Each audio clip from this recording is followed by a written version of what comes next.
Yo, what's going on YouTube? It is your boy GZTV back with another video, and in this video we are here to discuss the season 4 finale of the 4th season. So that is really exciting. Obviously it's a pretty impactful episode to the show. A lot happens. Someone died. I think that's about it though. I don't know if there's any new characters. Obviously they'll probably wait till the next season to do something like that. There's so much shit on my desk, good God. But it's the 52nd overall episode. We're going to talk about it real quick, talk about what happened, my thoughts, everything of that nature. Let's go. So getting into kind of what happened again, I kind of shoot this as a big old blob. Sorry, I have a pencil in my hand. I have to hold something when I'm doing videos for some reason. But hey, Clean just commented about my haircut. I know he's going to watch this. Shout out to Clean. He's been showing a lot of love on the Soprano videos. Recently, he's been a real one. So, with the Esplanade project shut down, Johnny is worried about his lost revenue. Naturally, he's losing money. He's going to get concerned. And that was kind of the plan from the beginning with this whole negotiation tactic from Tony. So Tony declines to move against Carmine, but when Johnny offers generous concessions, he relents. Johnny's offering to do some stuff for Tony, and Tony's like, no, we can't kill this guy. He's the boss of the Lupertazzi family. It's a bad move. Some of us are already facing heat, all this type of stuff. So, yeah. Christopher returns from rehab in better shape and with a positive attitude. That's really nice. We didn't have him for a couple episodes. I'm kind of surprised the show just didn't wait till, season 5 to bring him back. That was kind of quick. It was kind of a quick session in rehab. But it's nice to have him back because he is one of these show's best characters for sure. I kind of fucked up my face when I was shaving it, didn't I? I might have to go recut some things. But, my bad. Tony asks him to deal with Carmine and make it look like an outside job. Christopher pays 2 heroin dealers and delivers instructions for the hit. He's going to have some low-life people go do it, obviously, because if the actual gangsters themselves kill a damn mob boss, that's not great. That's not a great look. However, Carmine unexpectedly changes his mind and offers to actually negotiate, which is fucked up, dude. That's fucked up for their plan, because if he didn't negotiate, they'd have every reason to kill him, and now that he's actually going to negotiate, Tony's like, well, why the fuck would we kill this guy? He agrees to accept just 15% while praising little Carmine for his role in the negotiations. I mean, Tony kind of knew from the jump that this would work. He knew that his son would help things out there. Though Johnny still intends to go through with the hit, Tony decides against it and orders Christopher to kill the hired guns, which is fucking crazy. Canceling the hit and then killing the guys is kind of insane. I don't know why he would do that. I don't know. That's really weird that he decided to do that. But, Johnny just doesn't like the decisions Carmine makes in the first place, so that's his justification for wanting to kill him. So, I don't know, that's kind of weird, but when Tony and Johnny meet again, Johnny expresses his resentment and anger at Tony for backing out of their agreement. Again, he offered a lot of things to Tony if they went through this, and Tony just didn't want to do it. Obviously, Johnny comes out of a place of, financial ruin because of what happened with the Esplanade and that just being shut down for so long. So Tony says he still considers him a friend. They embrace without warmth. They're not left on the greatest terms after that interaction, but Tony is dude, I cannot do this.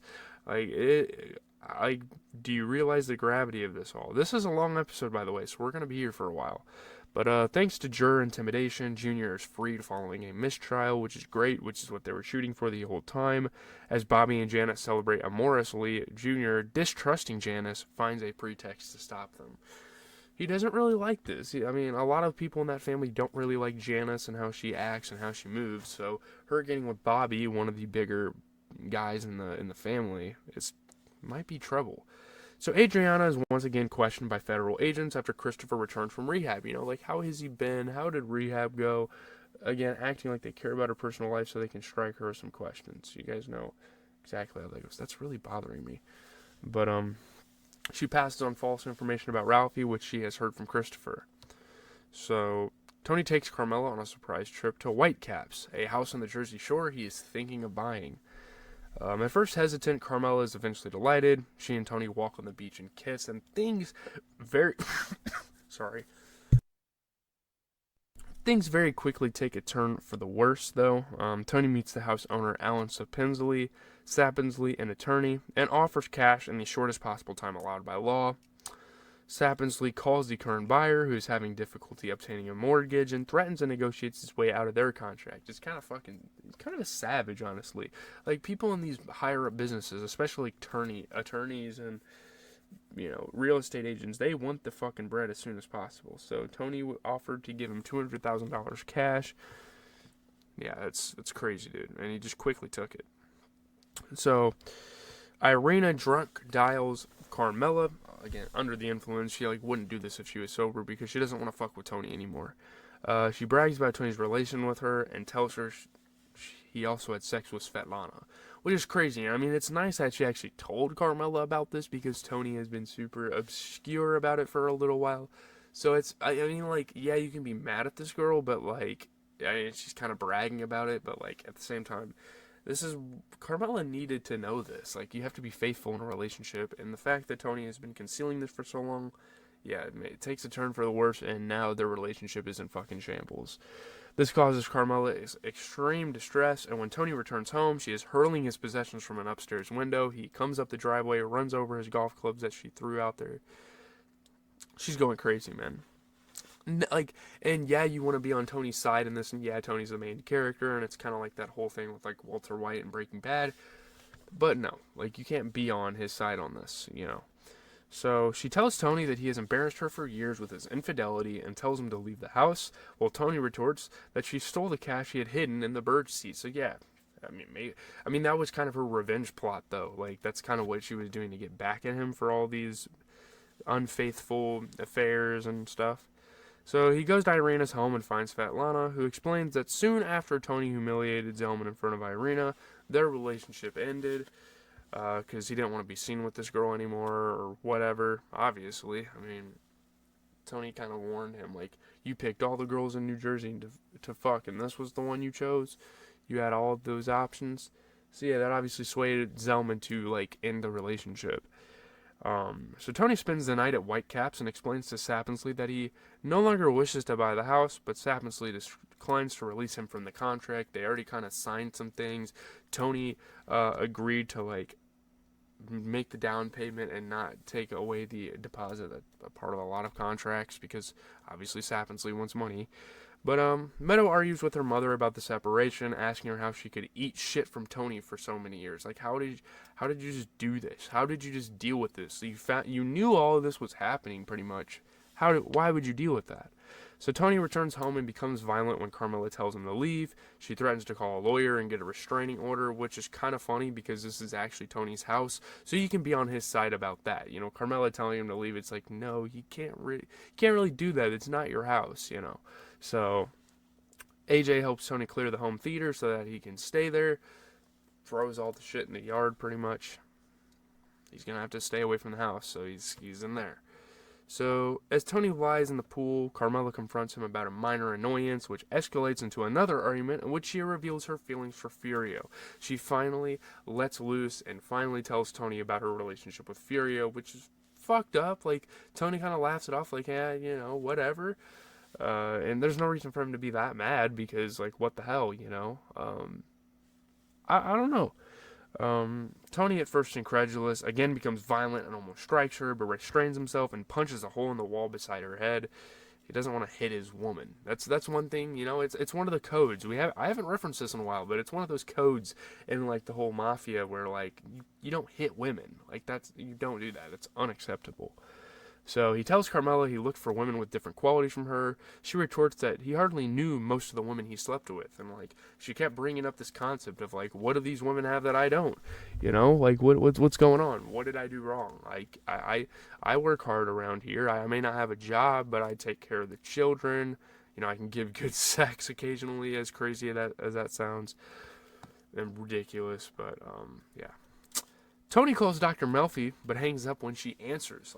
He just can't do it. He has to keep his promise. He turned her away, and he's I'm done with you. And now he wants to pick up the phone when he's actually in a distressful situation.